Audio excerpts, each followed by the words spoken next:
कार्तिक कृष्ण चतुर्थी को करक चतुर्थी भी कहते हैं और करवा चौथ भी कहते हैं। और इसमें श्री गणेश जी का पूजन एवं व्रत सुहागिन स्त्रियां अपने पति की दीर्घ आयु के लिए करती हैं। प्राचीन काल में द्विज नामक ब्राह्मण के 7 पुत्र और एक वीरवती नाम की कन्या थी। वीरावती प्रथम बार करवा चौथ व्रत के दिन भूख से व्याकुल मूर्छित होकर के जमीन पर गिर पड़ी।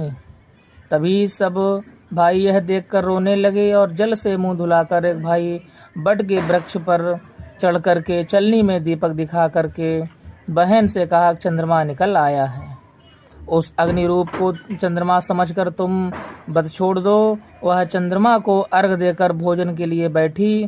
पहले ही कौर में बाल निकल आया, दूसरे कौर में छींक आई और तीसरे कौर में ससुराल से बुलावा आ गया। क्या आया कि ससुराल में उसने देखा कि उसका पति मृत्यु को प्राप्त हो गया है।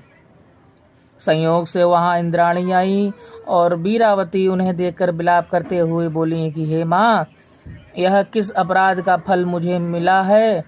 प्रार्थना करते हुए बोली कि मेरे पति को जिंदा कर दो, जीवन दान दे दो। इंद्राणी ने कहा कि तुम करवा चौथ का जो व्रत तुमने किया था वो बिना चंद्रोदय के अर्थात बिना चंद्रमा के ही अर्घ दे दिया है। यह सब उसी के फलस्वरूप हुआ है। अतः तुम 12 माह के चौथ के व्रत व करवा चौथ का व्रत श्रद्धा और भक्ति से विधि पूर्वक करो, तब ही तुम्हारा पति पुनः जीवित हो उठेगा। इंद्राणी के वचन सुनकर वीरावती ने बुद्धि पूर्वक 12 माह के चौथ और करवा चौथ को बड़ी भक्ति भाव से किया और इन व्रतों के प्रभाव से उसका पति पुनः देवता सदस्य जीवित हो उठा, अर्थात पुनः जीवंत हो उठा और देवता से उसको सुंदर काया प्राप्त हो गई। इसीलिए ये आज की जो करवा चौथ की व्रत की जो कथा है वो सूक्ष्म कथा जो है वो यहीं संपन्न होती है।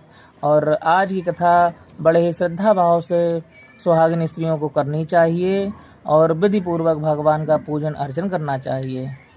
और करवा चौथ महारानी की जय।